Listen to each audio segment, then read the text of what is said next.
Hello everybody, and welcome back. So I was up early this morning and off to the West Midlands, Birmingham, and got my work done. So it's about 11:30 at the moment, so I'm going to get a bit of weeding done, I think, and then try and get some more compost spread, because it's going to get quite cold, I think, the next 2 days, and probably going to get a bit of snow as well, so that could make the ground really wet afterwards. I mean, it's pretty wet now, to be honest, but when all that snow thaws, if we get any snow, that's just going to make it worse. So I want to get the weeding done, try and get some compost spread. Probably need to chit my early potatoes as well, because they're actually starting to chip themselves in the bag. So if I leave them, that's not going to help. But if I leave them in the dark, then the chits or the sprouts are just going to get really long and straggly. So I need to sort those out. And before we start, we'll check that compost heap that I built and see what the temperature is. There we go. It's up at 53 degrees, 52 degrees. So 5 days after I built this heap, put the stuff in it, we've gone from 9 degrees to 52. Hopefully you can see this on the camera, but the heap is actually steaming. I can see steam coming off it. But something has been digging into the heap at the bottom, probably after the vegetable peelings and what have you. I suspect that's going to be a rat, and that means they're still around from last year, so I'm going to have to do something about that.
So that bay, that's now empty.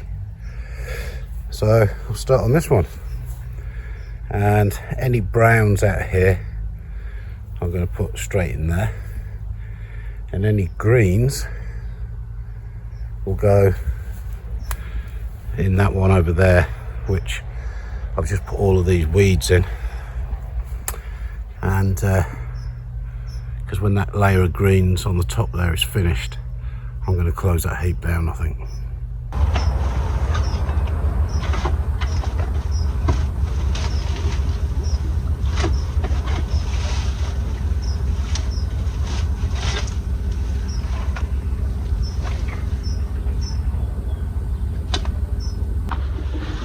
So the stuff in this pile isn't really ready. If I dig into it, I'm bringing up a lot of stuff that hasn't really decomposed yet. Leaves, hedge cuttings, etc. So what must have happened is, for some reason, I haven't turned this pile last year. Because normally you would leave compost piles for 3 months ish, and then when they start to cool down, turn them so you mix it all up again. So what I'm going to do is put the front back on this one here, the pallet, and I'm going to put all of this into there, and then that's the compost heap that we'll use going forward, and I'll move on to the next one and see what that's like.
Turned into the other pile, and I think there's probably 3 reasons this hasn't composted properly.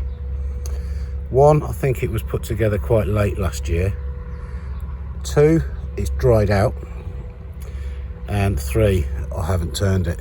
So we can continue adding to this pile now. Could do with a really good layer of greens next, and I'll keep it damp and see how it goes in a few months. So I've opened up the 3rd bay along, and that's looking a lot better. So I'm going to skim this layer off, this sawdust and whatever on the top, and put it in that other one, and then we're going to get in there and see what this is like.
go.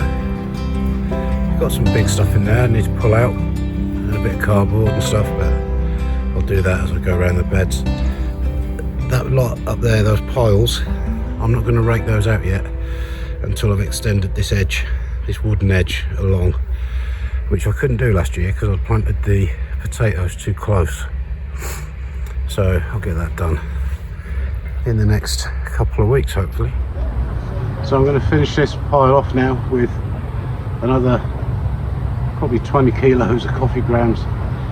Then I'm going to cover it and then put some carpet underlay, foam underlay on top of it to keep the heat in because it's winter.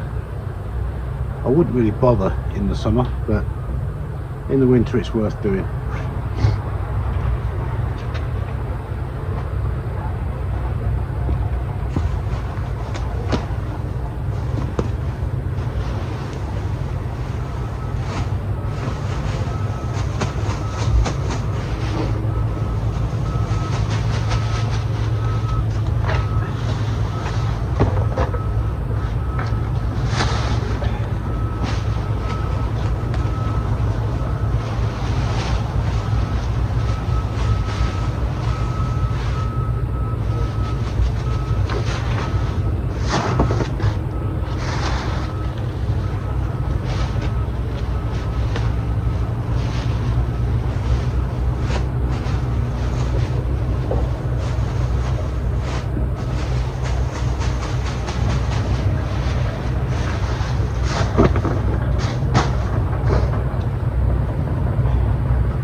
So that's that pile now closed down. We won't add any more to it. We will be adding it to that end one over there, and now I've put a bit more on the top and watered it and closed the top off, sealed it off. It wouldn't surprise me if we get over 60 degrees in the middle of the pile. So when this pile's cooled down, you know, down below sort of 30, 25, I'll turn it, which basically means drag it all out, mix it up, put it back in, and that'll probably re-energize it. Okay, chitting potatoes. You don't have to chit potatoes. The only reason I'm going to chit the Charlotte ones I've got here is because if you watched the video the other day, you'll know that they're already chitting themselves in the bag. The problem is, if I don't take them out of the bag and they stay in the sort of dark, those little chits that were there the other day will suddenly grow into big long shoots that aren't that good. I mean, you can still use them, but they're not brilliant to try and bury. You want short, strong, stubby shoots. So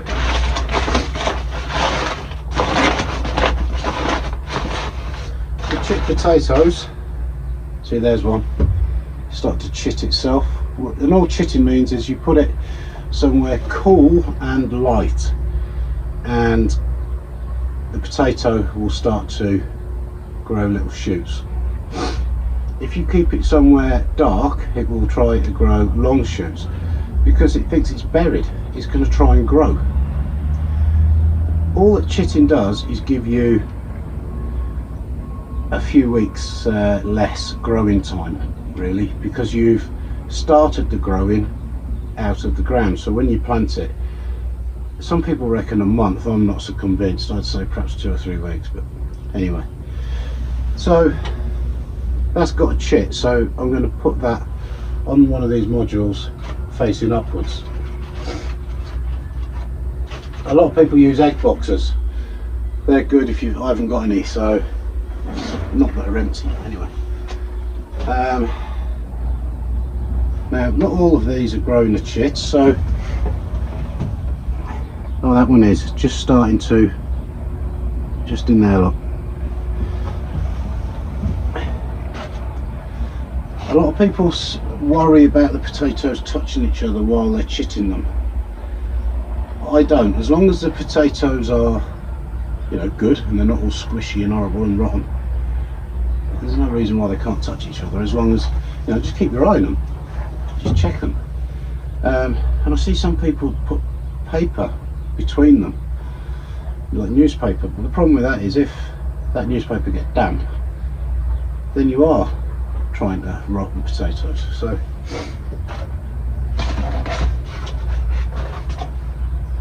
So yeah, a lot of these are chitting already themselves. So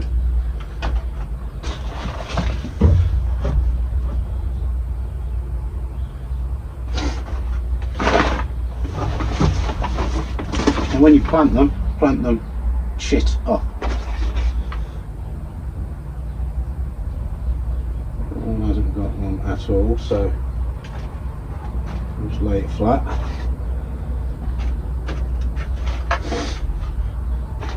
If your potatoes haven't started to chit themselves, what you can do is look for where the eyes are on the potato. So little tiny round dark dots, like where the eyes are, and that's where it will grow chits from.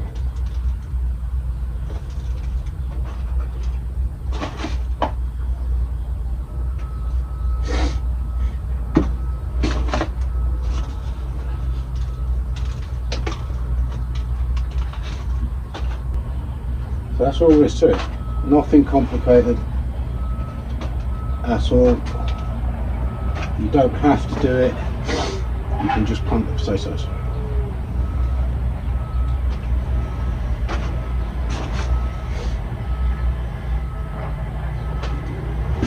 But I don't want these to go all leggy and what have you, so I need to do them before that happens.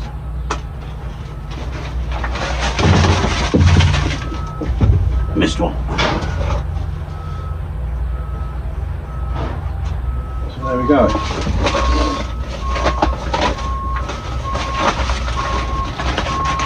I'm going to keep the bag for this year's harvest when I save seed potatoes. I think these pink fir apple are okay. These are a main crop, so their clock isn't yet telling them maybe to start chitting. Oh, might be just starting to. Maybe. No, I think we're okay. So I'm just going to leave that as they are. And I'm just going to check the potatoes that I bought at the garden centre the other day. So King Edward.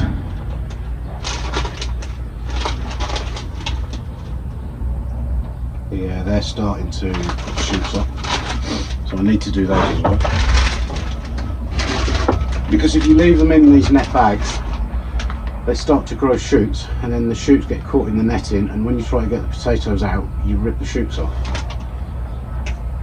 And they are Lady Crystal, so they're burst early. which I'll be putting in towards the end of the month, and Charlotte, and they are as well, so I need to do all these as well. So I'm not going to bore you with that, it's the same process, just lay them out with the chits facing upwards, so in a cool, light place, don't put them in the dark, and they'll just chit away until you're ready to plant them. Okay, so I've got Lady Crystal in this tray. They're all little chits forming, so they're facing upwards. If you get one like that with a big split in it, if it's chitting, don't worry about it, use it, it's fine. And then these were Charlotte from the shop, and these are the Charlotte that I saved last year, and these are the King Edward. So they're the potatoes plus the pink fir apple that I've also saved. So that's the potatoes that are going in the ground in the next month, 6 weeks, weather depending, etc. So the one thing I will say about chitting your potatoes somewhere like the shed is, if you're going to have a really cold snap, just make sure that the temperature in the shed remains above freezing, because if the potatoes freeze, they've had it, they're no good, you'll be composting them. So you've got two choices: take them indoors for the night, or come down, put a little heater in the shed, or maybe even a candle or two, obviously fire safety and all that, but a couple of candles in here overnight would actually probably keep it above freezing on a very cold night. So just remember that, don't just leave them in the shed and forget about them, because if you do have really cold weather and they freeze, they're knackered, they've had it. Still got quite a lot of compost in that third bay down there, but I am breaking the back of it now. I've got the pallet collars to fill, I've got that centre raised bed over there, the concrete one. Oh, there's a couple of pallet collars up the top as well, and I've still got all these buckets to fill. So yeah, got quite a bit to do still, but I'm getting there. So thank you very much for watching. I hope you've enjoyed the video. If you have, please give it a thumbs up, really helps the channel. And if you haven't subscribed yet and you'd like to see more videos like this, hit the subscribe button, hit the bell icon, and then all, and you'll be notified every time I upload a new video. Thanks a lot.